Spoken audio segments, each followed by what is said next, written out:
Assalamualaikum warahmatullahi wabarakatuh. Saya Cikgu Muzaffar dari Mahat Tarbiyah Haraki An-Nur, Kuala Ketil, Kedah, Malaysia. Okey, baik, hari ini video pengajaran saya berkaitan dengan matematik tingkatan 3 KSSM. Kita akan sambung sesi pengajian bab yang ketujuh, pelan dan dongakan. Okey, dalam bab 7 ni ada dua subtopik utama, iaitu 7.1 unjuran oktogon dan yang kedua 7.2 pelan dongakan. Jadi video pada kali ini saya nak sentuh pada subtopik yang pertama, iaitu 7.1 tu, unjuran oktogon. Okey, baik. Sebelum kita pergi lebih lanjut, okey. Kenapa kena belajar bab ni? Okey. Yang pertama, lukisan pelan dan dongakan suatu objek membolehkan bentuk sebenar objek tersebut dapat dilihat dalam bentuk dua dimensi dari pelbagai arah pandangan. Yang keduanya, pelan dan dongakan digunakan dalam bidang kejuruteraan, pembinaan perindustrian, rekaan grafik, arkitek, komputeran dan sebagainya. Okey, banyak lagi lah penggunaan pelan dan dongakan ni dalam kata bidang kerjaya dan sebagainya. Okey. Cikgu tak nak cerita banyak tapi nak terus pergi kepada topik kita pada hari ini, muka surat 170 tu. Unjuran oktogon. Okey, standard pembelajaran melukis unjuran oktogon. Okey. Apakah satah dan normal pada satah? Okey. Anda telah mempelajari objek dalam 2 dimensi dan 3 dimensi sebelum ini. Okey. Setiap objek tersebut terdiri daripada permukaan rata atau permukaan melengkung atau kedua-duanya. Contoh kat sini, silinder, kon, dia ada permukaan melengkung, permukaan rata. Manakala sfera, dia ada permukaan melengkung dia. Okey, itu yang pernah kita belajar sebelum ni. Okey. Seterusnya, rajah di sebelah menunjukkan suatu sukuan silinder tegak dengan tapak mengufuk PQRS, PSTU dan PQRS ialah satah mencancang dan QRTU ialah permukaan melengkung. Jadi, secara kesimpulannya, satah ialah permukaan rata pada suatu objek. Terdapat 3 jenis satah iaitu satah mengufuk, satah mencancang dan satah condong. Seterusnya, rajah di sebelah menunjukkan suatu prisma tegak dengan ABCD ialah satah mengufuk. ABF dan CDE ialah satah mencancang. BCEF dan ADEF ialah satah condong. Garis FN dan EN berserenjang dengan garis AB dan CD masing-masing. Garis FM dan EN, okay, juga dikenali sebagai normal kepada satah ABCD. Itu dia. Okay, pengenalan dia tu. Kita kena tengok bagi faham. Normal kepada suatu satah ialah garis lurus, okay, yang FN dengan EN tu tadi, yang berserenjang atau bersudut tegak dengan sebarang garis pada satah tersebut. Okay, jadi kita fahamlah maknanya satah dan normal tadi. Okay. Terus pergi kepada contoh 1. Rajah di sebelah menunjukkan kubus. Nyatakan normal kepada satah berikut. PQRS, okey, kita tengok PQRS yang bawah tu. Jadi kita nak tahu normal kepada satah ni ialah, okey, kita senaraikan UP, VQ, WR, TS. Keempat-empat ni dia berserenjang dengan satah PQRS tadi. Seterusnya PSTU. Okey, PSTU ni. kita tengok garis yang berserenjang dengan satah PSTU. Okay. QP, RS, WT, VU. Okay. Yang ketiga, RSTW. RSTW yang belakang ni. Jadi dia punya garis ataupun normal kepada satah tu tadi QR, PS, UT, VW. Okay. Susunan tu penting dia kata ni. Okay. Susunan huruf untuk menyatakan normal adalah penting. TS bermasuk garis, TS berserenjang dengan satah PQRS pada titik S. Macam itulah. Okay. D tu. QRTU. Okay. QRTU. Yang condong tu, satah condong tu yang mana? Yang kata berserenjang dengan satah. Okay. PVS W. Okay. Yang berserenjang ni. Normal kepada satah condong tu. Okay. Baik. Selesai contoh 1. Contoh 2, muka surat 171 tu. Rajah di sebelah menunjukkan prisma tegak dengan tapak segi 4 tepat ABCD. M dan N. M dan N ni ialah titik tengah AB dan CD masing-masing. Diberi FG, EH, okay, FG sama dengan EH, sama dengan DN, sama dengan NC, sama dengan AM, sama dengan MB. Nyatakan normal kepada satah berikut. Okey, satah ABCD, ABCD. Jadi normal dia tu yang berserenjang dengan satah ABCD, FA, GM, HN, ED. Okey, yang berserenjang. Untuk satah ADEF, ADEF. Normal kepada satah ADEF ialah BA, CD, GF, HE. Kita tengok betul-betul. Okay, baru nampak tu. Seterusnya, apakah yang anda faham tentang unjuran ortogon? Okey, tengok contoh dalam rajah 1, rajah 2. Dalam rajah 1, okey, PQ ialah suatu garis lurus dengan keadaan titik Q berada pada satah mengufuk ABCD ni. Okey. PR ialah garis normal kepada satah ABCD yang kita sentuh awal bab tadi.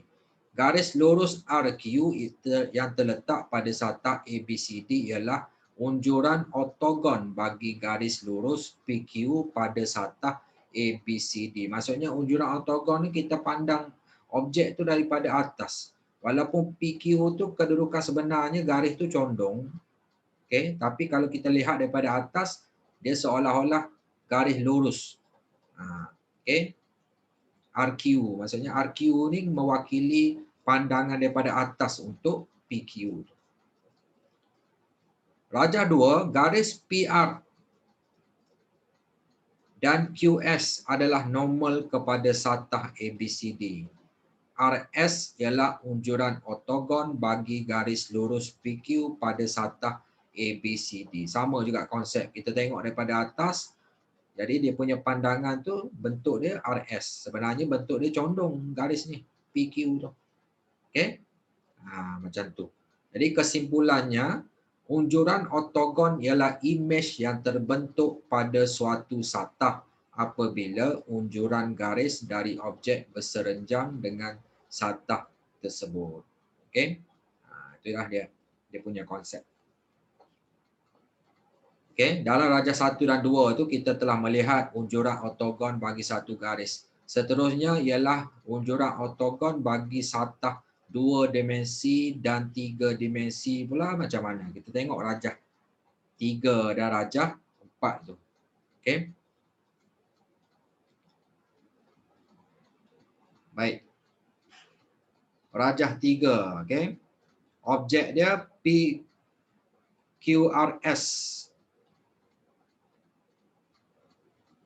Okey, objek kat sini.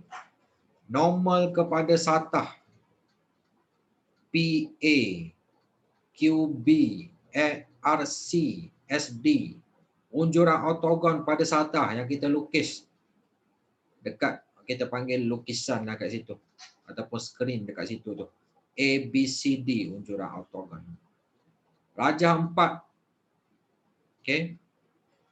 EFGH objek dia ni. Jadi dia punya normal kepada satah tu ER, FS, GT, HU. Dia punya unjuran ortogon pada satah RSTU ni. Okey. Baik.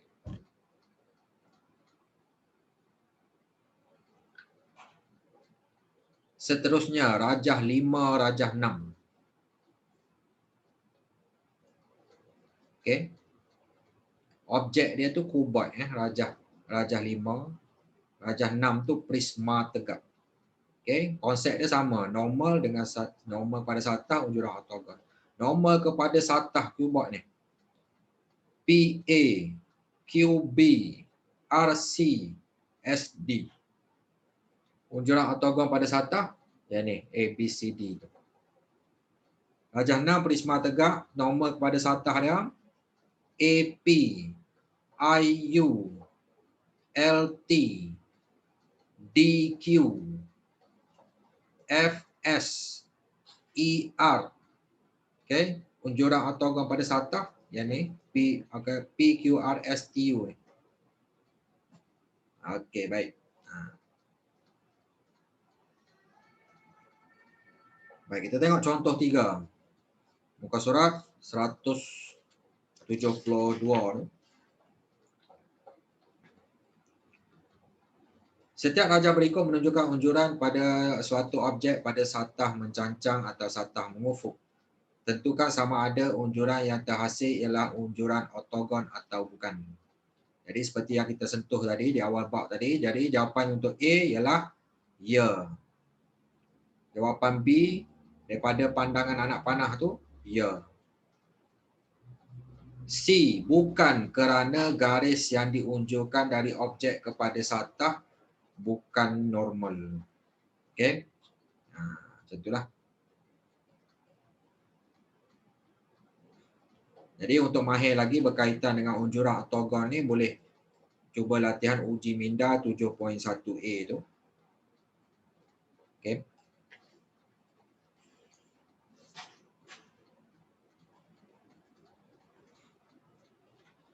Seterusnya muka surat 174, bagaimanakah anda melukis? Okey, melukis unjuran ortogon. Anda boleh melukis unjuran ortogon suatu objek pada satah mengufuk atau satah mencancang dengan mengikuti langkah-langkah berikut. Yang pertama, kena pasti jenis satah atau arah objek diunjurkan. Lukiskan garis normal daripada semua bucu objek tersebut pada satah. Pastikan garis normal tersebut lurus dan tegak agar panjang sisi unjuran sama seperti panjang sisi objek. Yang ketiga, sambungkan titik-titik persilangan normal dengan satah untuk melukis bentuk unjuran ortogon. Dan yang keempat, lukis semula unjuran ortogon tersebut dengan ukuran yang sebenar. Labelkan semua bucu dan panjang sisi. Okey, kalau kita baca saja itu kita tak berapa nak nampak. Okey, baik. Kita tengok contoh nak bagi faham. Okey. Contoh 4. Rajah di sebelah menunjukkan sebuah prisma tegak dengan tapak berbentuk segi empat tepat ABCD yang terletak pada suatu satah mengufuk. Permukaan ABKL GF tu ialah kerata rentas seragam prisma tersebut. Sisi-sisi AF dan BK tu, AF, BK adalah tegak. Lukis unjuran ortogon bagi objek tersebut. Okey, baik, ada 3 pandangan dia kata. A, satah mengufuk sebagaimana dilihat dari Z B itu satah mencancang sebagaimana dilihat dari arah X. C satah mencancang sebagaimana dilihat dari arah Y. Okey. Jadi kita tengok yang A tu arah pandangan dia daripada Z tu. Okey. Maksudnya pandangan daripada atas apa yang kita nampak. Iaitu yang kita akan lukis. Ukuran dia sama seperti objek ni. Okey, jadi dia punya ukuran dia akan dapat macam ni secara ringkas lah. Okey, kalau kita lukis betul-betul ukuran yang betul kita akan dapat macam ni lah. Okey. Kita ikut ukuran dia. Jadi yang dekat condong ni asalnya condong tapi daripada atas kita nampak dia lurus lah. Okey, 1 cm dekat sini. Okey. 3 tambah 1 tambah 2 kat sini. Dan sebelah ni BC tu 5. Macam ni lah. Jadi akan dapat pandangan unjuran ortogon ni daripada pandangan Z. Yang ni. B. Daripada pandangan X. Kita nampak apa? Okay, kita nampak bentuk macam ni. Okay, ukuran sama. Tinggi dia pun sama. Okay, 4 cm. 2. Ini 5. Okay. Label tu pun penting juga. Apa maksud dia? ED.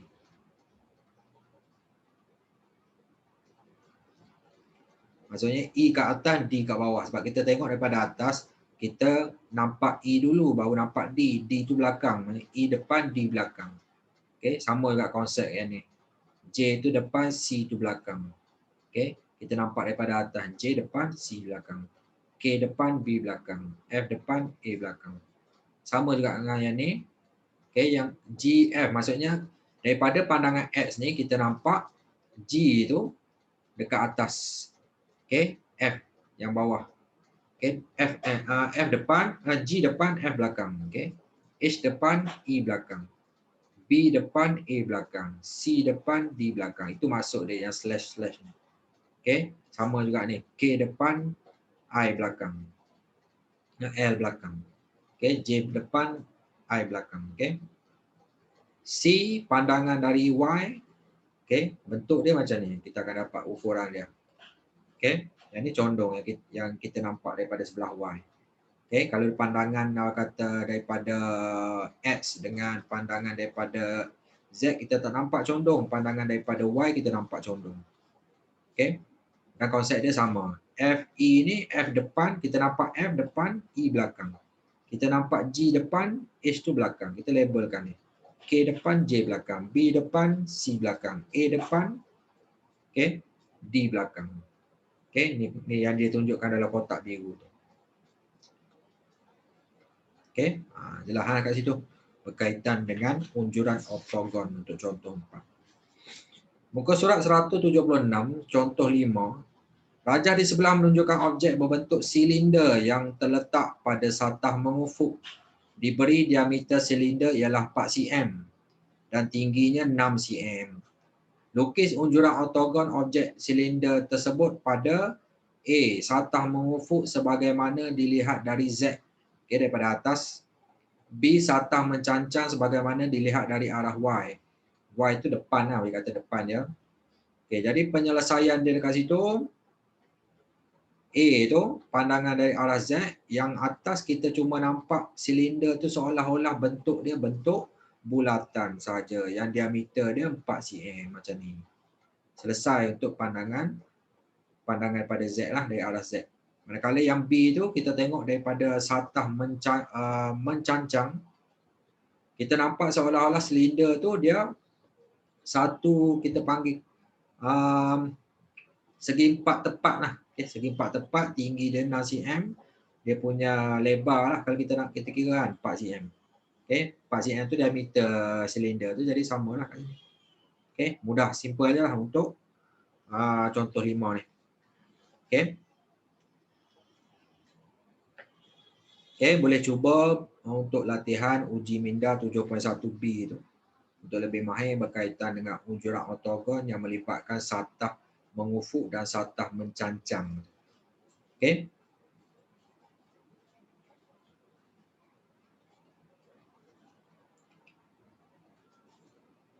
Seterusnya terus kepada muka surat 180 lah, cikgu nak pergi 180 yang kotak kuning tu. Panjang sisi dan saiz sudut pada unjuran ortogon suatu objek berbeza mengikut arah pandangan. Okey, macam mana tu? Okey, jadi kita tengok contoh 6.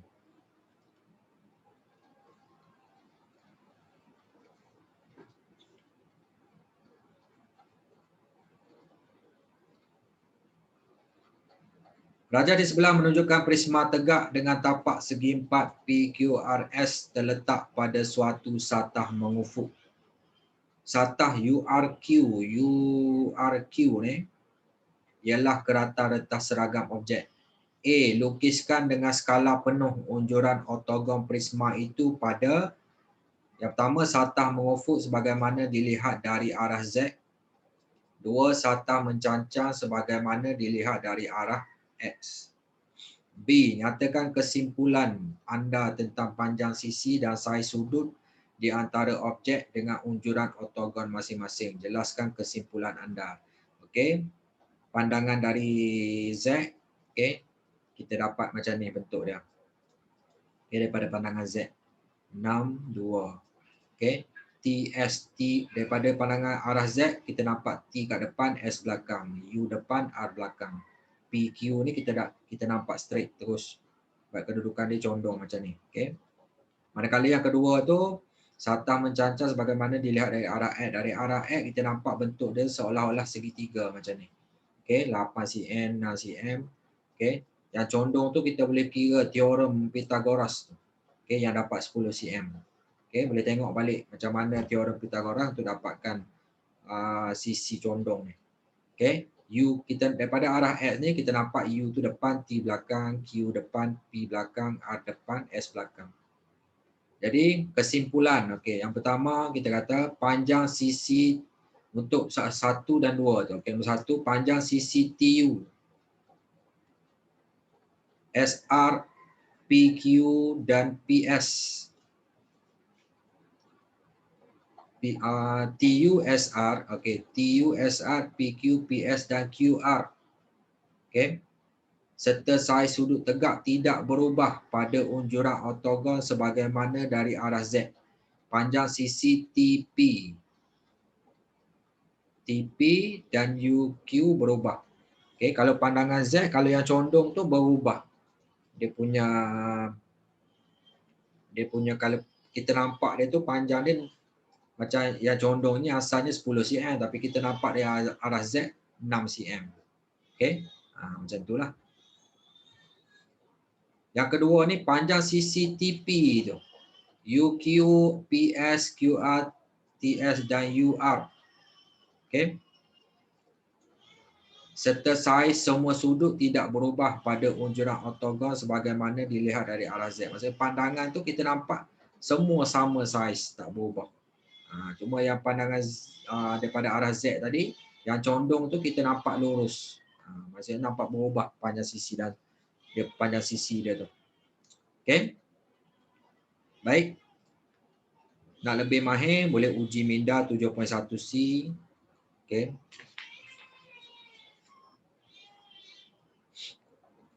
Okey, jawapan boleh rujuk dalam buku teks ni, muka surat belakang. Saya dah sebut sebelum ni, bermula muka surat 252 tu sehinggalah muka surat 261 dalam buku teks tu.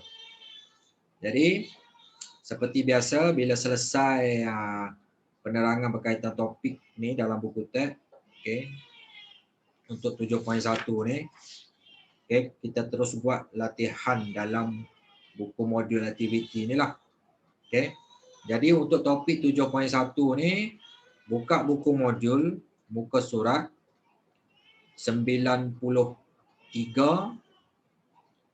94 dan 95. Okey, 3 itu saja untuk satu topik 7.1. Untuk satu topik 7.2 kita akan sambung pada sesi akan datang, insya-Allah. Itu saja penerangan daripada cikgu berkaitan dengan topik pada kali ini. Sekian, terima kasih. Semoga bermanfaat untuk semua. Assalamualaikum warahmatullahi wabarakatuh.